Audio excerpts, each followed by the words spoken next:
Welcome to Certain Point of View's Another Pass podcast. Be sure to subscribe, rate, and review on iTunes. Just go to certainpov.com. Thanks, folks, for tuning in to Another Pass podcast. I'm Case Aiken, and today I'm talking about Spider-Man 3, and I'm joined for this conversation with none other than Geoff Moonen. Hey there, everybody. It's great to be back. Jeff, thanks for coming back on. Excited to talk about this one, especially because Spider-Man Homecoming is coming up soon. So we really wanted to talk about all the Spider-Man mishaps that have happened before. We already did Amazing Spider-Man 1 and 2, and now we're talking about the one that was pretty badly panned at its time and kind of killed the original franchise. Kind of the Batman and Robin of Spider-Man. Yeah, pretty much. I'd like to talk about that a little bit because Spider-Man has definitely been a very interesting sort of character in the modern cinematic universe because they've tried to reboot Fantastic Four a few times and it's just been a non-starter the entire time.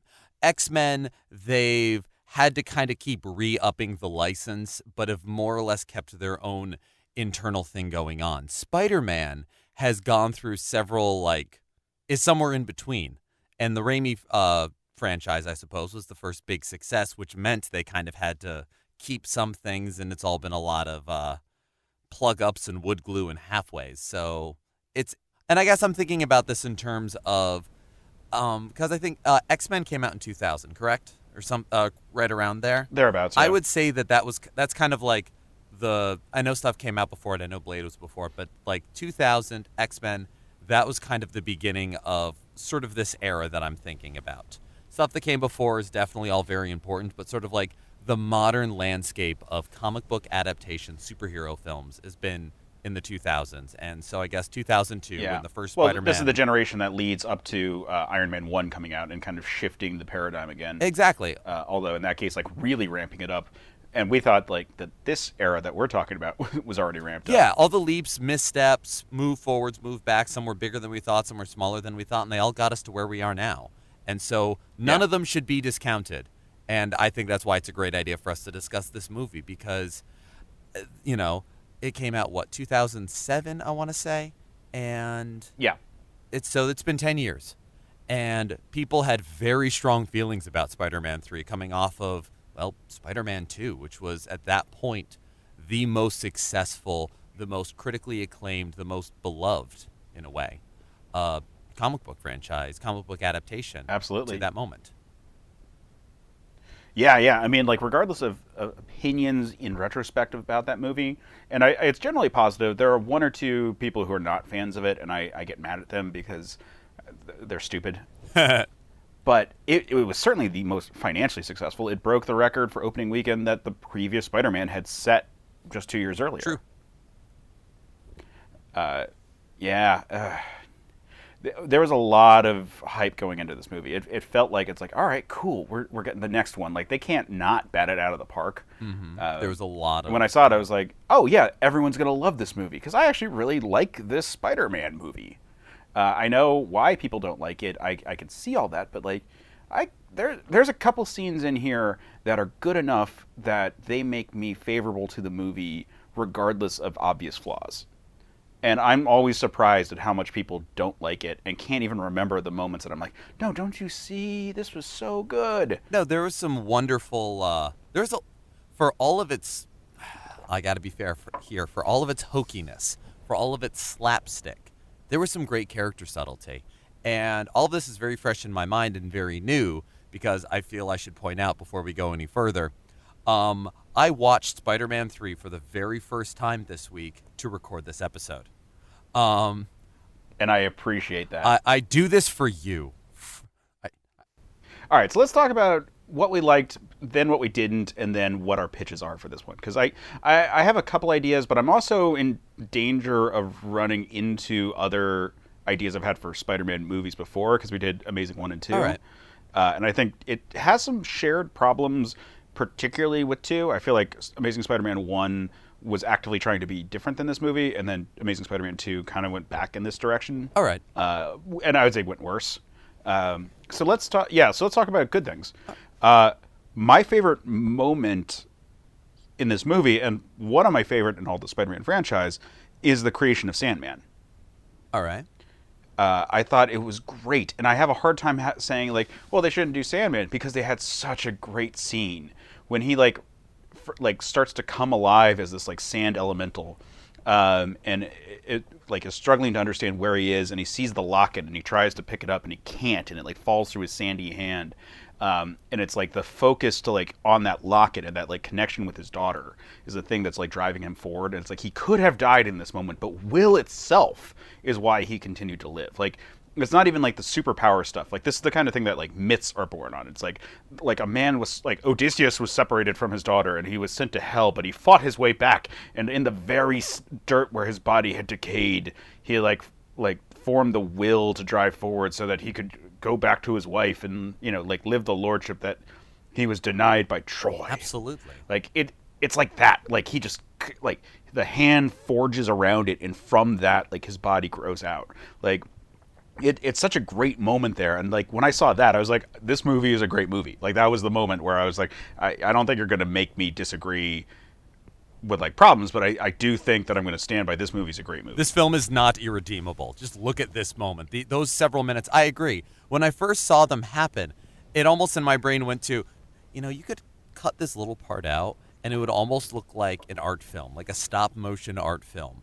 You expect there to be like a very Norwegian director's name at the end of it, and it to have like, I don't know, to be very art house. Like just like I said, it becomes like myth at that point instead of like true sci-fi. It like transcends that level. Yeah, absolutely. I feel which is that level that like comic book stuff kind of goes back and forth. Like hence like you got Thor and Iron Man in the same universe, so there's a little bit of sci-fi in Thor and a little bit of like mythology in Iron Man, and they both have a balance point there, and that's like comic books like super science. And to be fair, while my major, I think just about every gripe I have, or 80% of my gripes about this movie, can fall under the heading of too many villains, I feel all of them get really beautifully shot, intriguing, either beginning moments or formative moments in some way that I almost feel as though, but we can't get rid of that. But right, you have to. It's hard. Like, and we can go more into that later because I have thoughts about like a similar thought, like, but I don't know where I'd cut one. All right, so that's all good. I think the dynamic of like, all right, so we're gonna introduce Gwen Stacy as being like a fantasy for Spider-Man whenever life is getting too real. Mm-hmm. Like he's so happy, but like here's an alternative where he gets to be back on the chase, like the glory days of Spider-Man when he's really in the nadir. Yeah. So I thought she worked fairly well. I really liked Eddie Brock, like Topher Grace's Eddie Brock. I thought it was inspired casting to have him be like an anti-Peter Parker type Spider-Man villain. I agree. As opposed to being like he was kind of like a muscle bound jockey kind of dude. He was a bro. Like he was just like guys, I'm a bro. It's cool. I'm gonna take these pictures. Oh, I couldn't get it. I faked it. Whatever. Yeah.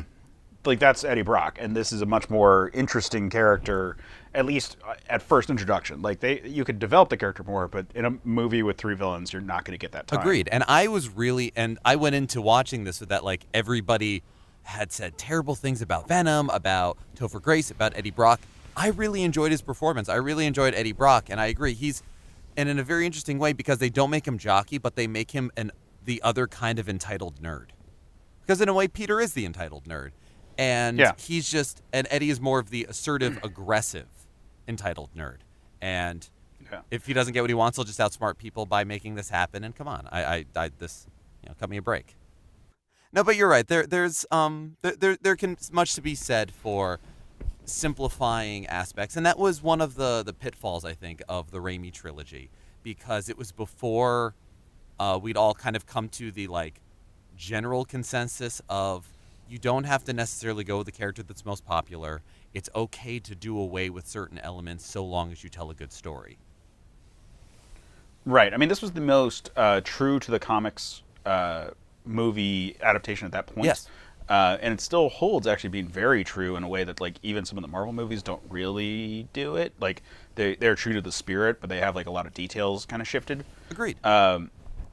So it's impressive to see how much they accomplished, considering that they were being like directly opposite, like X-Men or Blade, where they have like the thinnest kind of component of the It's source very material. tenuous. Yeah, and just like build up from there as a generic superhero movie. Yeah. Whereas this one kind of comes from an opposite direction, and I feel like Marvel, especially Phase One, is kind of the happy medium. No, you're right. And then from there, they built and branched out in phase 2 and onwards. But you're right. And so this is an excellent case study as well in terms of you can get all the details right, but it doesn't mean you've made a great movie. Maybe good, maybe not. All right, so let's move on to some of the stuff that we weren't quite as big a fan of. We've mentioned the three villains thing. I think we've got a lot to talk about with that one. Agreed. It's the problem a lot of superhero movies face. It's very similar to Amazing Spider-Man 2, which is why some of the fixes I have are going to be related to that. But it's like Batman and Robin. We just saw that not too many years before, where it's like, let's have villains everywhere. Yeah. Well, we got this person attached, and we need to push this one, and well, what about this? And it's a bit of like a little too much success makes too many ideas, makes too many cooks. Take your pick on that. I mean, I will say I like things about all of them in this one, and sometimes not so much. Like they're actually three competing forces that are not connected to each other, which is actually really impressive that they do. Like it's not like henchmen, but I think I probably would simplify it to have like if I was going to do all three, to have one be sort of more of a mastermind. Yeah, absolutely. And I think the big thing is they don't connect it all on the surface, but thematically they all connect beautifully. But unfortunately, you can't tie that up as well because on the surface they don't mesh, and having them in scenes together is very awkward.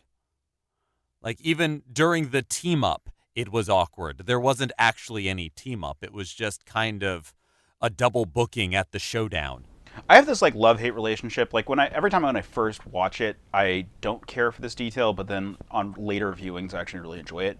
With the way Sam Raimi makes some of the characters look like cardboard cutouts of the comic book characters, like J.K. Simmons, and in this case with Gwen Stacy. Okay. Like the first time I watched it, I actually was like not a fan, and then in repeat viewings, I'm like, oh, actually, no, I dig it. I see what you're doing. Like it's cool. Like it was like a little too much on first viewing because I was like looking for like realism, and then when I like go back and look at it as like this like weird cartoon that Raimi has put together with live actors, it's a different feel, and I'm like, oh, I'm actually much more okay with this whole design. Yeah, you have to have some sort of surrealism that goes on when you make a movie with superpowers. Just by its very nature, Yep. I believe. So what then follows is you need to have a certain either internal consistency or some distinct rules so that when you break them well. I feel the Raimi trilogy has a very muted resting pattern. Peter is very soft-spoken. MJ is much more sober and muted than she ever is in the comic books. And, Oh yeah. and then you've got, I want pictures of Spider-Man right now, and I'm going to chomp on this cigar, and I'm just going to be the best damn Jameson, and like, I'll make him infamous. yeah, J.K. Simmons, like, nailed it from moment one. For being like an actual living, breathing comic book character. Yeah, and whether that's it. an acting, directing, producing, whoever made what awesome choices, bravo, brava, here. Because again, it was rules broken, and even in the first Spider-Man film, when you have Peter, they're just like, well, he's actually a hero. No, he's not. I'm gonna push him and it's just perfect. You had rules, you broke them. There we go. That's great. And yeah, it's almost like if you're going to do like vignettes of like Spider-Man and Jameson, like not any of the rest of the characters, but like the character Spider-Man, who was a CGI character for the most part, was interacting with, like you would do the most surreal. Like you wouldn't want it to look realistic because that would create the uncanny valley even more so with like the CGI Spider-Man. So if you were going to do like Jameson being harassed by Spider-Man and vice versa, and like do those like famous scenes from like the Ditko run, like it would. Like you could do those as short films with this cat or with Simmons basically, and then CGI Spider-Man. Yeah, and it would work. And like you, yeah, I feel like Simmons would have the best weekend. Yes.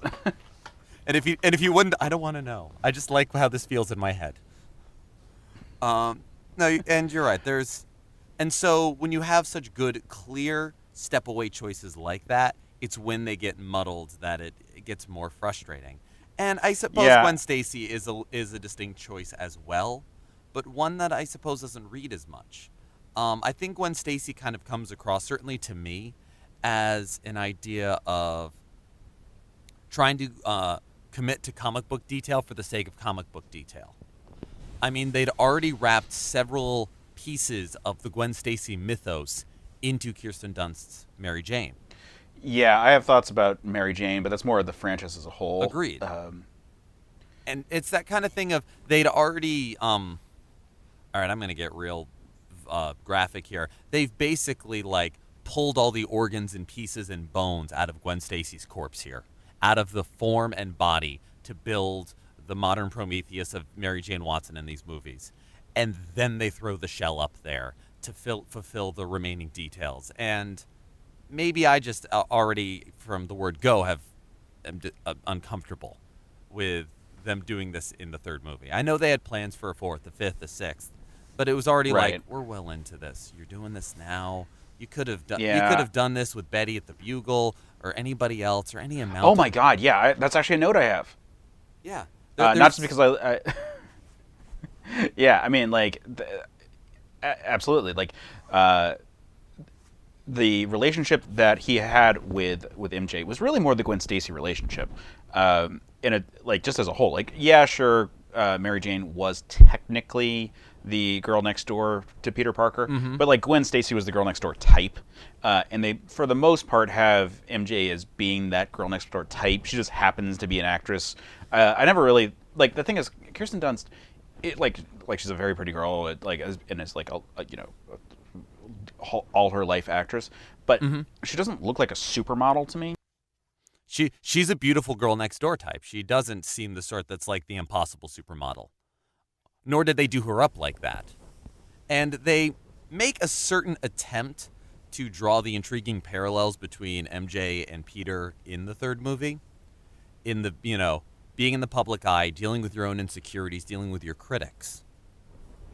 And again, there wasn't enough space to let that breathe. And it seems as though there was a definite, they're both keeping things to themselves, but why? And bigger communication needs to happen. The real enemy is. Although that's getting towards what my central thesis of what I feel the third movie should have been about. What I think is a very compelling statement, thesis to work with on Spider-Man 3, because I will say they did a very admirable, good job even of maintaining an interesting arc over the course of the trilogy. And I think, the first one is discovering your identity, discovering your strength, your power, your independence, and the terrors of that. And it's all flailing and crazy. And the second one is about finding that control and finding your footing. The third kind of should be letting go of your demons, letting go of your past, and moving on.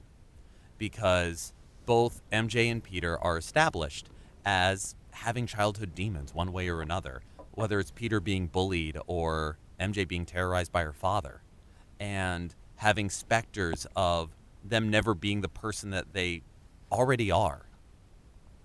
And either having reminders of that or having it pushed into their face, and the fact that they're both dealing with that in parallel and on their own, when they just kind of need to become adults. And they even have in the movie the fact, something that struck me is, they've been dating for a while and Peter's thinking of proposing to her. They don't live together. You live in Right. New York City. New York City. Do you know how expensive rent is? Anything to it's crazy. save Like, money. Live with someone. yeah, in New York, you buddy up immediately. You buddy up. And that means he's in a one bedroom by himself. that is less. He lives in less than a studio. Oh man, he could be the third roommate in what should be a one bedroom apartment. Right. Like, that is a very common thing in New York. That was my first apartment in New York, and So it was mine as well. there you go. And meanwhile, having that sort of dynamic would be funny. It'd be great for like a TV show kind of pace. It would be extraneous elements, but having Peter and MJ in a one bedroom together or a studio or sharing something isn't too out of the ordinary or too insane. And that's allows for and takes away from, and so I don't know. Yeah. Um, Although, I mean, to be devil's advocate here, like we don't know exactly how long it's been between the second and the third movie, and like it could just be within their lease. it's true. Um, Although, like Peter doesn't look like he looks like he's paying month to month, but like it's very sure. possible that they both actually have leases, which have been my situations in the past too, where like you just all right, cool. In 5 months, we're moving in together. Cool. Right. All right, cool. Or like even the sense of, one of them mostly living at the other one's place. Now, given how terrible Peter's living conditions are, maybe because he needs the balcony to jump off of as Spider-Man, I don't know. Like having most of his stuff at MJ's and he's just kind of getting by. There's Well, but he had like nothing at his place in Queens, right? Or wherever that his like studio was. Yeah. Like he could have a ton of stuff over at MJ's, which I don't think we really see. But his place could still look exactly the way it does right there. Like it's just the bare necessities right there. Yeah, I guess so. It's the bed, the Spider-Man outfits, and the police scanner. That's all he needs. So that's one of your ideas there. Now, do you have another? Do you want to go deeper on this one, or do you have the next point that you're thinking? I do want to go a little deeper on the central idea, because something that I had mentioned before earlier in the episode, that all three of the main villains have some aspect of this thesis in mind. Whereas you have Harry as the wronged friend, or the best friend from your past who isn't letting something go or isn't moving on, or they need to work something out together. And even in the Amnesia storyline gets a bit of a second chance, and that allows a sort of arrested development for the actual concept, not the show, for Peter to be like, hey, I don't have to deal with this anymore. I've got this back. But it comes back. It always does. You can't just tamp it down. It's another piece of great responsibility.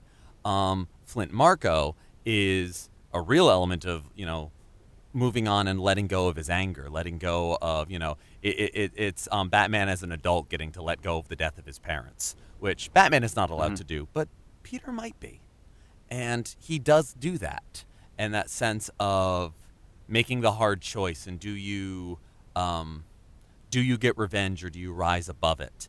And that conversation that he gets to have with Aunt May about it, while hilariously awkward and cringeworthy, is also a good look into that sort of, what makes a hero style. And Eddie Brock is another piece of, like, an adult relationship of moving on, of pushing past, of making these things out. Because any one of the four of them, Peter, Harry, Eddie, Flint, has like kind of the power in their hands to walk away from their choices, or to double down on them, or to forgive, or to rise above, or to move on. And so removing any one of them, except Peter, he's Spider-Man, you need him, but removing any one of the other three, you... At least at this time, Sony thought you needed him. And to be fair, he was... whatever. Any one of those other three, any of the three antagonists, and you can still make intriguing parallels that go on, something going on in Peter's life versus Spider-Man's life. And those are the big pieces, too, where it's kind of Mary Jane has herself and her career self, her actress self, which is the thing she keeps secret from Peter when she is replaced on the show, in her run. And so it's kind of the two faces, the two lives, and opening up about them and being able to, you're not going to move on unless you let it go. And I actually feel like something that struck me, and this is a little bit of a jump around, but I'm just thinking of it right now. What I felt would have made for a really excellent things move on, or things whatever, for Peter and MJ at the end of this movie, rather than it being the jazz club. Although that is in its own, like, okay, we're going back to where something horrible happened and we're making it okay. But in that same... we both know it was bad. It was a bad moment. It's a bad moment. We're going to move on with our lives. Let's move on with our lives. Is it something the matter, Paul? But it actually being... and I'll go back to the apartment thing. Like, because, again, you don't really see either one of them... Peter in MJ's apartment, certainly. but almost have kind of an end of the day thing where he comes home, whether it comes in through the window or something like that, which is a fun reference to the times in the comic books when he used to come in through the skylight of their loft, and almost have a "Hey, sweetie, how was your day?" and actually talking about what happened to Spider-Man, what happened to Peter, what happened to MJ, almost have that sit on the couch, actually talk. Oh, so like this actually would wrap up the theme of growing up from the first movie, where it's like very much like this is puberty, by the way. White goo is going everywhere. Have this be like him coming into being like the full-on adult, like maybe MJ's pregnant. Maybe you don't even necessarily have to have that, Like you don't have to have that, but like where but it's one he's of no those longer this sort like of something's struggling like moving teenager. on. Like, Yeah, this is the moment that okay, like we're not going to do a movie about him for a little while. We'll figure it out. But like he's an adult now. Like his story of like growing up has now concluded. yeah, With the last, like with these three yeah. movies, like that story is what we told. You can have him still, still a grad student coming in talking about, something he was talking about with Dr. Connors or whatever else. It's just one of those, the mundane identity version of "And the Adventure Continues," Yeah. which I feel is important. And honestly, any of the other three guys, if you still want to keep them in the movie, you could have them be whatever Peter is dealing with at the very beginning of the film and wrap it up. Like, catch Flint Marko, catch Sandman, whatever it is, have them cart off. There's a reference for everybody, and there's a moment for people who aren't comic book audiences going, why the hell is there a guy you can turn into sand, and what's with the shirt and everything else? Don't worry about it. There's a more important story going on. Yeah, I think there's a lot of like extraneous subplots that didn't need to happen in this movie that could have given the big three big stories they wanted to do some space. But as a result, like it just feels so quick with like weird 180s when like stuff is introduced. Yeah. And I mean, I know that they wanted to put Venom as a separate movie, but this is what happened. Right. Well, and also originally they wanted to do a Sandman Vulture team up. Yes, they did. Yeah. Which would have been interesting. And I was when I was rewatching it, I think the formula they're talking about in Professor Connor's class sounds like a formula that could apply to the Vulture's wings because they're supposed to be magnetic. And that might have been like left over from earlier. Or I realized that it could also be an application to Sandman, which would make sense for this movie. Either way, fun Easter egg. Who knows? Who knows? Yeah. Because like if you're going to do a science scene, you'd try to make the science match what's being discussed in the movie itself. That's actually the classic scenarios of Spider-Man, like where he was kind of like the Flash, where it's like, here's the science lesson for how I beat this villain. Like with Vulture, it was like I can figure out a magnet that will like allow his wings to no longer work. And with Sandman, I'm going to do something that causes sand to dissolve or sand to blow apart. They don't let Peter be a scientist in these movies. They also don't let him quit. No. So maybe that's something. Yeah, but also Tobey Maguire as a quipper, I don't see it. They could have at least tried. He could have tried. He could have tried. He's But he's bad when he does. Yeah. Like they have a couple throughout the series, and he's not a quipper, but he's a good Peter. This is true. He is a great. Yeah, he's a very good Peter. He gets that nerd part of Peter down great, and that is not damning with faint praise. Right. Yeah. So I mean, like, here's my thought on how to take this movie, because like I said, I like this movie. I think that it is a jumble, but like I was so happy when like Movie Bob did is like "You're Wrong About Spider-Man 3" video a few years back, and like has since gone on and talked about like the franchise as a whole. Like that was such a good series, and I was like, I'm so happy someone agrees with me, because everyone just like says they hate it. But I will say that, oh yeah, I will say though that the things with all of these characters could be better interlaced, and considering that we have to like respect what the studio would want, for the purpose of like, this can't be like pie in the sky, I'd remake it this way. Yeah. So Venom's got to be there. Right. You've been setting up the new Goblin for 2 films now. Sandman doesn't, and that sucks because Sandman's my favorite. And it's a great performance too. And it's clearly what they were looking for, and also is the best special effects, because if you do Venom and Green Goblin, you do another Goblin, which we already saw in a movie, and you do Venom, who looks like Spider-Man but with like tentacles and is hard to light, so you can't do like really visually interesting sequences. At best, you can do like kind of abstract sequences. Yeah, and you can Like, see that in how little they used him. right. Uh, and Sandman ultimately is like a big visual spectacle, which is both something a studio would like for this type of movie, and Sam Raimi definitely wanted to do. So it's hard to say don't do that Right. part. And you actually could have without a mastermind style thing going on if you take Sandman out of the equation. Both I mean, Harry in the third movie does a little bit of psychological warfare in a way that I see Eddie Brock doing. And the two of them kind of Yeah, being like, we need to ruin Peter's life. Yes, we do. And going at it like two I could different see ways. Harry not being the Goblin yet, but if they're like, well, we got to close his arc. It's hard to say that. But you could have Harry just be like a continual background player. Yeah.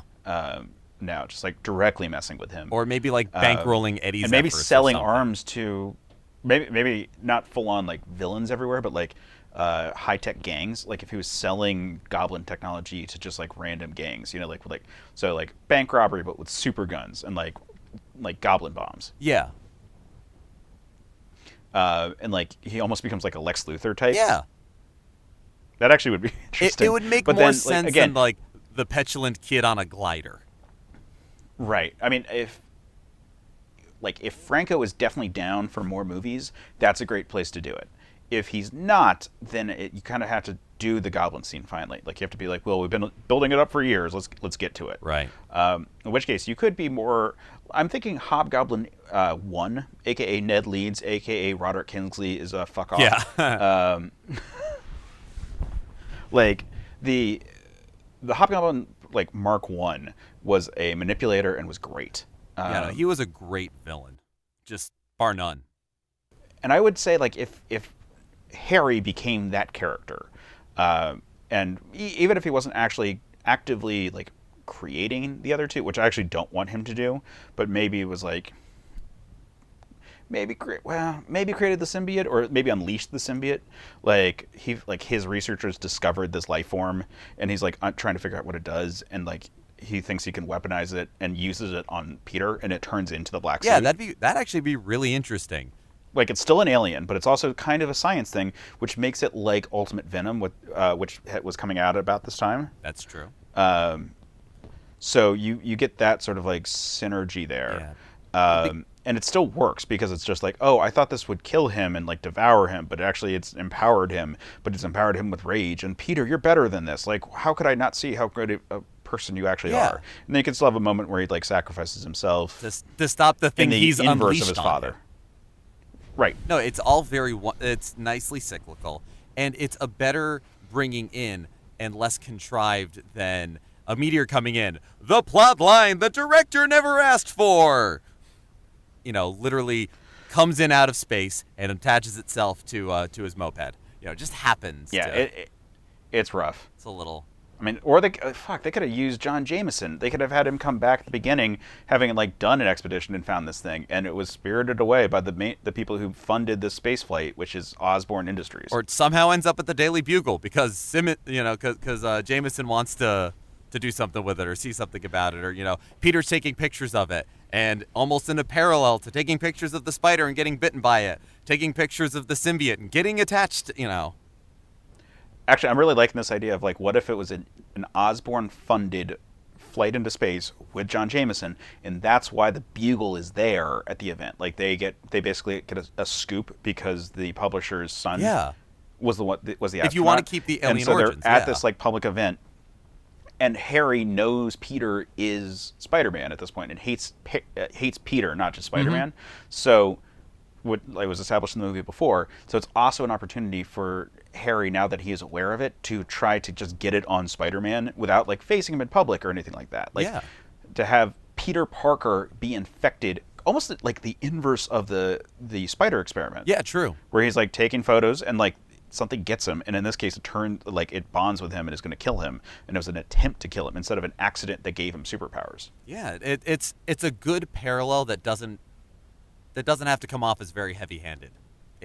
Yeah. Ooh, I'm liking this one a lot more now that the more we talk Agreed. about it, because then now we're basically doing like this dark twisted mirror version of the first Spider-Man movie, which I think they would like to do. Like this would be a fun way to like do all of those things. Like they already are twisting like the Gwen Stacy like doing the same kiss as Mary Jane moment, Yeah, and which I just felt in they general was like, okay, they're just letting people be dumb, so you got drama. yeah, I like this idea we have. Yeah, so maybe Hobgoblin is more of the manipulator that's like setting up everything and is waiting to come in at the end. Like I think with a better suit, like I don't get why they decided to make him look like Robot Ninja Surfboarder. Like it was like everything that's cool. It was Poochie. Yes, it was. It was like let's what do kids like, and let's do all of that. Put that into this new Goblin, and have them fight early on, and have it not really matter, and then have this like the amnesia subplot, which does prove to be very Goblin, like the like split personalities and not knowing your actions was a very much a part of the original Green Goblin, and Yes. has always been a thing kind of associated with them. But like the where it was like a bonk in the head was like, come on, we're better than that. Agreed. And you could do more interesting things. Like we did that now twice. Like if like Otto Octavius hadn't been a person possessed by his own mechanical arms, Mm-hmm. and it had been just more like these are my actions, then sure you could have done the amnesia thing. But in this case, all three movies have that same plot, Yeah, pretty much. and And it's frustrating. And this is the worst version of it. It's not not like I just got superpowers and it's a crazy person unleashed in me, and it's not I've got the robot. It's I got a bonk on the head.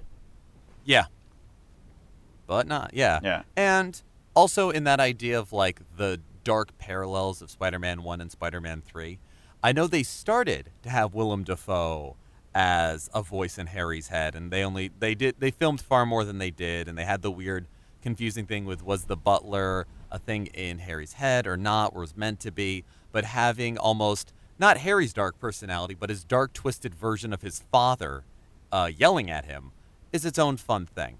Right, and they were doing And that in the one before, and I liked that character bit with him. Like that worked.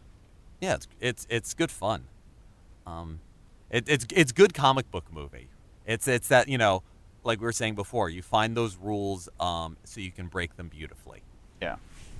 And his Goblin was just so over the top. It was great, and Harry's never was. It Nope. was just James Franco, which nothing against. Honestly, the whole amnesia thing allowed for some really fun moments and some good bits of character interaction, but at what cost? Right. Like it was nice moments, but maybe if it was a person who couldn't couldn't talk to Peter. Like they hated each other so much, but at the same time he actually wanted to redeem himself with like MJ, Yeah, which he kind of turns into at a certain point. But like if it was a person who was like understands how much he like hatred has consumed him, but can't stop it. yeah. It's slowly destroying him, but he does want the rest of his life to know that at least he's sorry that it is. Yeah, it becomes pathological and not comic book crazy. Right. And yeah, Yeah. So let's talk. I guess the Venom stuff. So I just pitched a way that like him being introduced becomes more important, and I would do the black suit earlier. Like, I mean, I get the idea you want to like set Spider-Man where he is as a baseline, then do the twist with the black suit, and then go on. But we've had 2 movies. Like, if the black suit kicks in super fast, and by the way, I would definitely have the black suit look more like the OG black suit because I love that giant Spider-Man design. absolutely. I mean, like I don't need it to always be faithful, but like there's no reason it had to be just like a black version of his existing suit. Like it could have been. I'm hesitant to say like the Batman Forever or Batman and Robin style suit, Fair.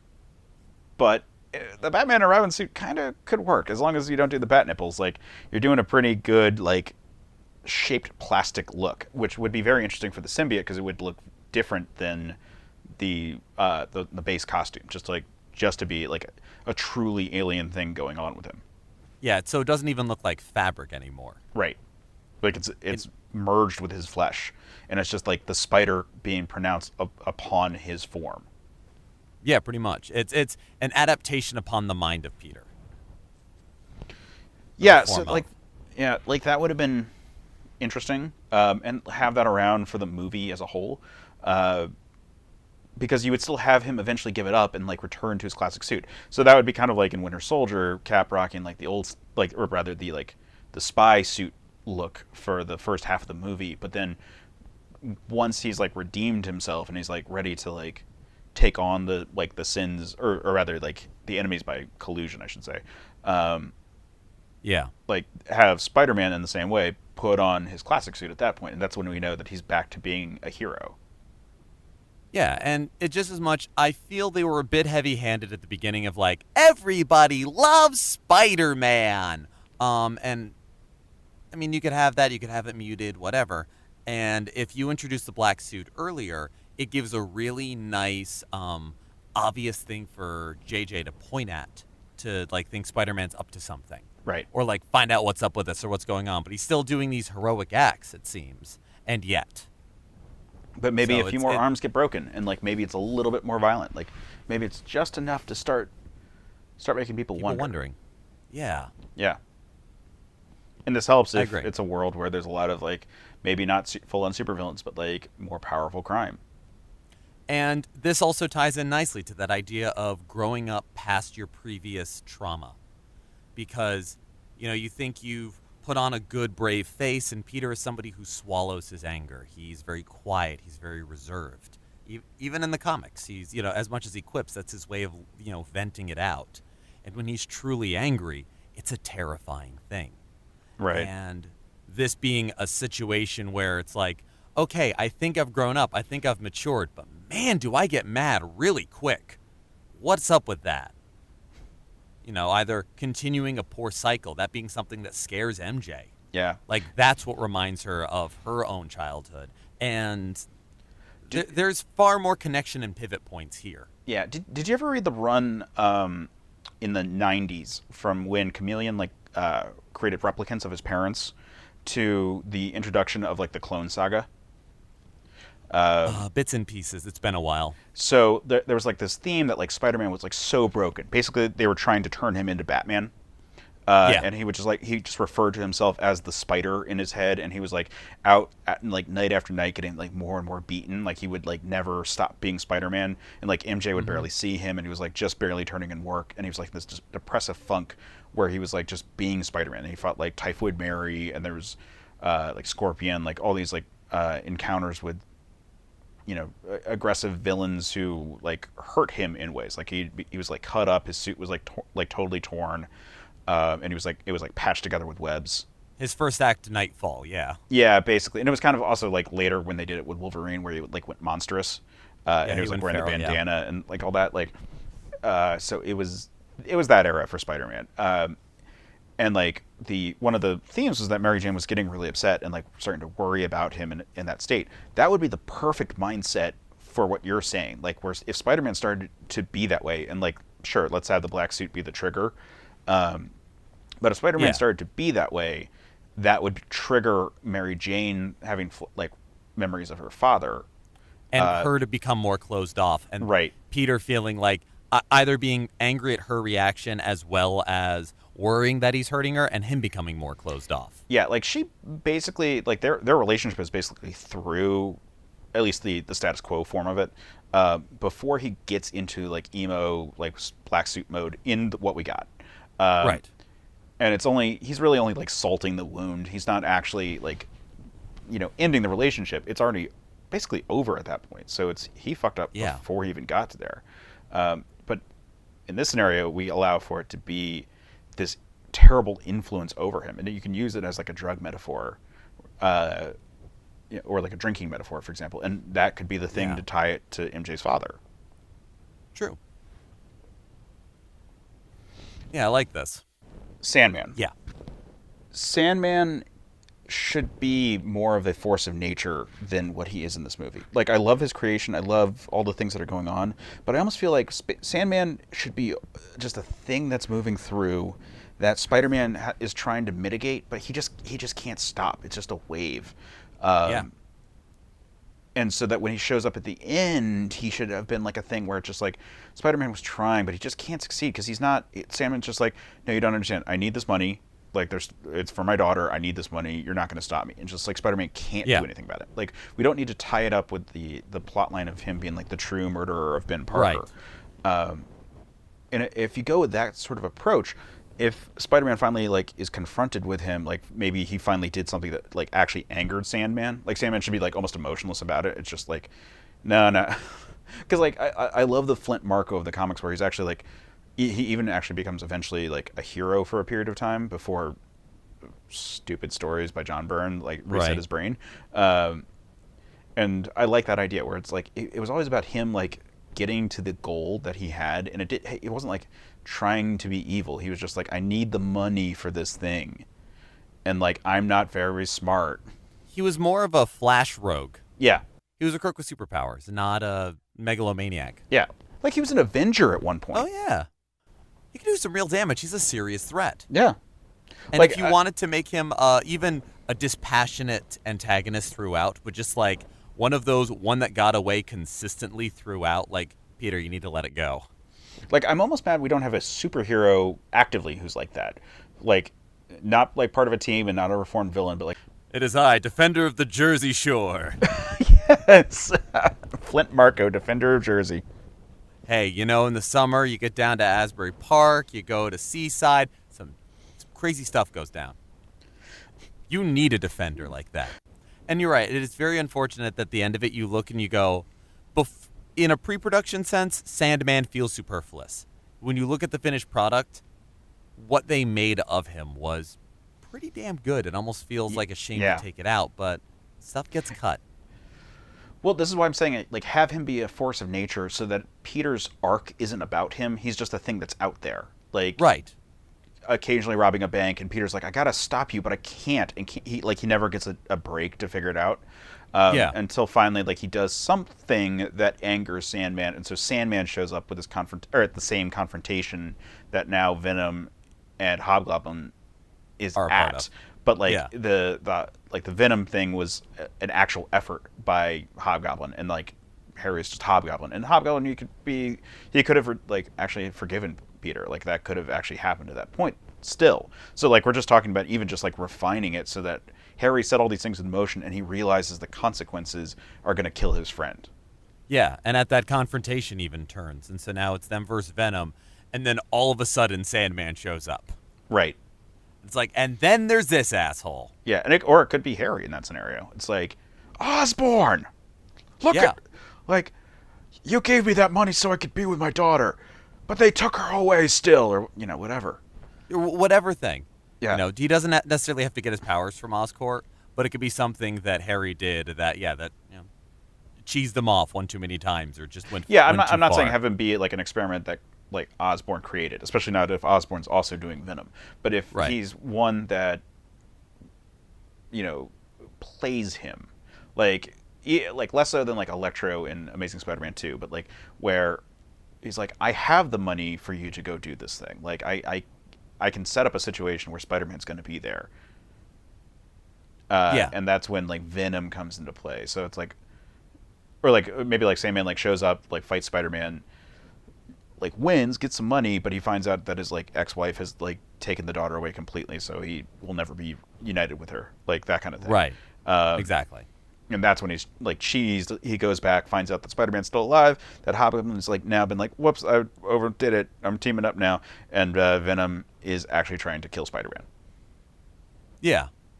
Like that's a good climax that brings everybody together, and you don't need a moment of Yeah. Venom being like, hey, you want to go kill Spider-Man? Yeah, so this is really a refinement of the movie that we got, because like we could do more villains, we could do less villains, but like this is a pretty good take on the movie we have and how you could just make it a little more compelling.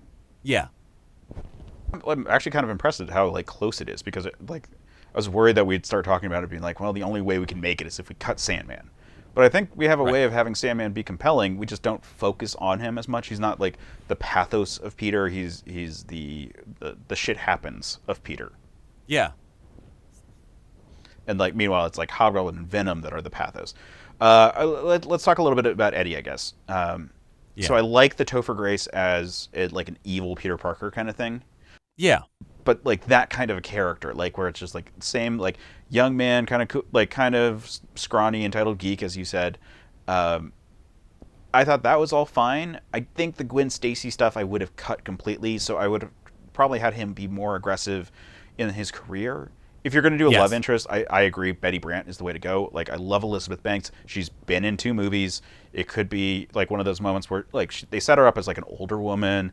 It could have been like Peter's like getting like breaking up with his fiance, and like all of a sudden there's like a moment where like she like her hand touches his hand while he's like upset at work, and like that's where like Yeah. the relationship starts because it's already there. Like they don't have to They introduce a new thing, like yeah. being a lab partner. Like it's a They coworker. established they established the difference in Betty's manner towards Brock and Parker, like within moments of each other, like within this film alone, without even knowing what was built up as a professional or working relationship between Betty and Peter in the first 2 films. Yeah, It's there, and I think because I feel in what I've read about people's take on Spider-Man 3, on Venom. Everyone's like, okay, yeah, I can see Topher Grace. Yeah, he's not a bad Eddie Brock. He's a terrible Venom. And I think some of that is not his fault. like they don't give us that much Venom. Like if it's gonna be the symbiote, like set him up early enough that you can spend some time in costume and see how it's affecting his life. But then have the symbiote also be scary, like not just like shows up once to fight him. And there's a fun comic book style thing you can have running with this. If Eddie becomes Venom sooner, and in the sense where, sorry, Oh, like the stealth killer trying to like kill Peter like outside, like without revealing himself. yeah, or Like moments that ran of for like a couple issues before. yeah, or like Eddie antagonizing Peter or Spider-Man and starting to actually do the symbiote we. And this is both its own thing about him working with Harry as well as the whole symbiote thing. And you get some things of him being a bit sinister without it having to be crawling on the wall with the, his face being revealed. And because one of the iconic pieces of design of Venom is his face. And in the sound design, when they have him do like screeches and roars, they clearly are fine with doing post-production on the sound. But it's basically the difference between Topher Grace as Eddie Brock and as Venom is all with him. It's like talking like this and then suddenly talking like this. They don't do anything to it, and it feels like one of those characters. If they can do, I know it's 20th Century Fox and Sony, but whatever. If they can put vocal effects on Mystique as just a blue person, they can put some reverb or something, Yeah, or just make extra it. voices, like Voice of the Legion style on Venom, and that would have, with no changes to delivery or character, I think that would have put forth more the Venom people expected. Yeah, you could even stunt And cast it with someone, like have the other voice, like a voice with like maybe speaking to Eddie in his head. It could be anyone. Like it's your chance to have like a second Willem Dafoe pronounced there. Although maybe that's too cartoony. it's possible. I think you would need to have him as a primary voice, but almost like undertones of something. Or Yeah, just simply a matter of it being one of those where they run it through every, the whatever thing, and it becomes a big, monstrous feral sound.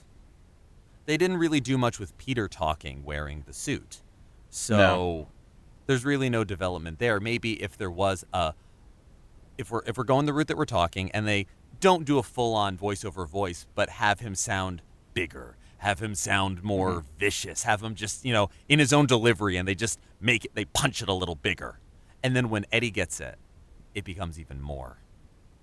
Like, these are those things. yeah, And, or just and alien screams in the background, like very muted, but like you're hearing like a distant like alien like kind of roar every time yeah, that he talks, and it's because it doesn't speak English, but it does have a voice that speaks out in unison with Eddie's. it speaks with him, exactly. Yeah, It would create that good terror. Like, that's that visceral alien style terror, and then you can have Eddie just being Eddie, being like, "Hey, Pete," and just a real antagonist yeah. as this Like creepy thing. consider this thing. So they play out much more him being like the rival photographer because like they make him anti Peter. Imagine like the kind of like Rear Window esque kind of like stalker shit that you could do, or like voyeur shit that you could do with with Eddie Brock becoming aware of who Peter is by way of the symbiote. Like he's like studying Peter from afar with like his camera, and then Mm-hmm. like he like just like leaps off a building, and then like Yeah. or and like he shows up in the moments and like is like studying Peter using technology, but also then like his new like spider powers, kind of like again like an anti Spider-Man, like the reverse of what Peter would do to his rivals. Yeah, very much so. And you could have him even as a rather than like a kicked out of every other publication now working for the Bugle. You could have him as a gossip photographer or something, following MJ and then discovering Peter, both through the symbiote and just happenstance. Yeah, and that would give him a reason to have like a rivalry with Peter from the get-go, like for Peter to dislike him, and like to threaten MJ in that regard, because like Yeah. instead they go with him being the one to be dating Gwen Stacy, who is a rival for Peter's affection herself, but Eddie is not like a rival for MJ's affection. Right. And So this just it's a shame to cut that because, his opening line to Captain Stacy was beautiful. The whole bit where he comes in, it's just like, oh no, she right, said she yeah. was going to be doing a modeling thing, and oh, by the way, yes, I work for the Daily Bugle. By the way, I'm dating your daughter. Yeah, it worked fine. It was like a little bit like, okay, here's the guy. This is who Eddie is. Okay, cool. Here's all like the full presentation. And Uh, actually, even keeping that presentation for somebody who works for like Gossip Rags or is the photographer or works with a publication that well, published maybe the first Gossip bad Rags review of MJ. overlap Spider-Man. Like Spider-Man could be seen as like a celebrity in that regard. Also true. Like so maybe it's not for the Bugle. Maybe he's trying to get to the Bugle because he'd make more money. Yeah. But has been doing like fashion magazines, but they're also like look at who's sleeping with whom, and also see Spider-Man at this thing. Isn't it crazy? There's a Spider-Man. Yeah, and he has to kind of fudge the results in order to get what he needs there. He's willing to cut those corners to get what he wants. And that bites him in the ass. Wow. All right. So I'm really liking this idea for Eddie. I'm liking basically we're just cutting out Gwen Stacy because I think she's superfluous, and then maybe kind of shifting the argument of like the MJ like breaking up with Peter to like have a little bit of it be due to the symbiote and make the symbiote not a creation of Osborn but unleashed by Osborn. You get to tie I in like John that better. Jameson, and have the Sandman not be some like the actual killer of Ben Parker, but have him be like a force of nature trying to do his actual objectives. But we don't have like that personal connection with Spider-Man, and as a result, he's a little more distant. Like you still get all these good scenes with Thomas Hayden Church, but it's not one where Spider-Man actually feels like he has power of action. Yeah. It's also you get that wonder. You can get that beautiful moment of like, well, how's this guy connected to you? Not everything's about Peter Parker. Exactly. So it actually separates him a little bit more than what he'd be going for. So we're making one a little bit of a creation of the other, but we're separating the background connection for another one. So it's not everything that comes through And Peter Parker and Richard Parker, like in the Amazing yeah. movies. Well, because as well, in this movie, there's a lot of like, I see where you're going, Peter, but you're also now making it about you. Could you Yeah. stop that? Like, and having a true blue, like, this has nothing to do with you, is kind of nice. It's refreshing. Yeah. So yeah. Cool. I'm really like this. I was afraid we'd get into either being too close to my pitch for Amazing 2 or be in danger of trying to figure out who to crop and not be able to decide. So I'm impressed that we actually made a tighter version of what we actually got. Yeah, Because like no matter what, something or someone had to get dropped. There was just too much. But well, that but freed now up we're just doing enough. distance. Like we're not even like dropping. We're just creating a little bit more space to breathe. I guess we're dropping Gwen Stacy. Yes, But we are dropping that, and we're dropping the connections to Flint Marko so that we can strengthen the bonds Yeah. elsewhere. So he's being pushed back. Gwen Stacy totally dropped. We can even like keep the arc, but have it be Betty Brant, and maybe Yeah. not have the earlier setup stuff. Like maybe MJ's just jealous when she like stops by to see Peter at work. Yeah, it doesn't even have to be anything serious. Yeah. It just needs to be implied. Yeah, and like because like if we're bringing back John Jameson, then it gives reason for J. Jonah Jameson to dislike Mary Jane and be really mad that Peter's dating her. Yes. Because remember, he paid for that wedding. oh yes. So Even the caviar. Yep. So that's actually perfect. If he's like he likes Peter, we know he likes Peter, but he actually is like really pissed off with him because Peter is the reason why he spent all this money for a wedding that didn't happen. Yep. That would have been so much fun. Like he could have and even could been have like gotten more J.K. happier with Simmons. Spider-Man at that point. Like the balance could have shifted. Yeah, Oh god, that would have been great. So you open would with have been that. hilarious.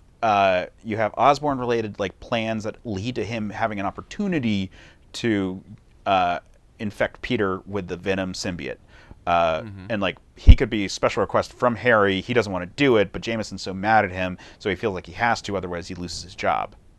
Right. So he goes to this event, like this press event, and it's like just when the bugle, and it's a great opportunity. But he's infected with the Venom symbiote, and is as a result like then starts to become angry and like aggressive, and that scares Mary Jane, and that starts to drive a wedge between them. Sandman shows up and like he gets so angry about it, but the guy isn't actually like he's not really hurting that many people. He's just stealing shit. Yeah. Like he's not even like really like killing anyone or anything like He's that. defending So like himself. Peter's getting so angry about this guy. Yeah. But it's like Mary Jane's like, why are you getting so angry about this guy? It's like, because I'm Spider-Man. It's my job. Yeah. So you go with like that kind of angle. That leads the Sandman to be a stressor on Peter's life, but not the thing that's like directly like driving him as such. And the fact that he's so angry is like the indicator that he is focusing too much on his like career as Spider-Man. Meanwhile, Harry is manipulating all this stuff and he's like actually trying to set up the stakes a little bit higher.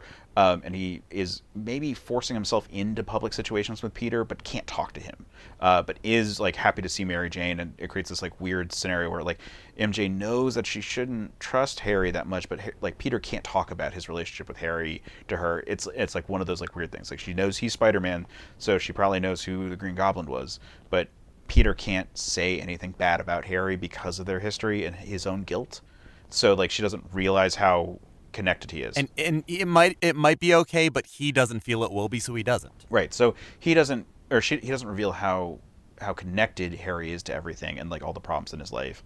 So MJ doesn't realize it, and so MJ feels like she can go to Harry because he's a trustworthy figure. Yeah. And he's using this and he's using all these other things to like position himself in a better spot against Spider-Man until he actually like finally does.